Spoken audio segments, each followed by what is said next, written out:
يقول إن والدته أوصته أن يذبح ذبيحة في 15 رجب من كل عام، ولكن في هذا العام سمع من بعض الإخوان طلبة العلم أن هذا محرم أو مكروه، فامتنعت ولم أنفذ وصية والدتي، فما رأي سماحتكم في تنفيذ هذه الوصية من عدمها؟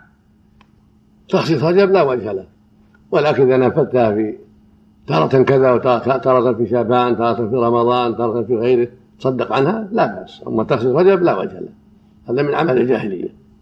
ولكن إذا نفذتها في أوقات أخرى ما تقيد بشيء تصدق بها لا بأس.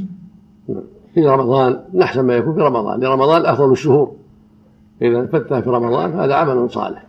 وإذا نفذتها في وقت آخر، في وقت احتاج فيه الناس للحوم، أو في وقت وجدت فيه فقراء وزعتها بينهم في مكان مناسب فيه فقراء، كل هذا حسن.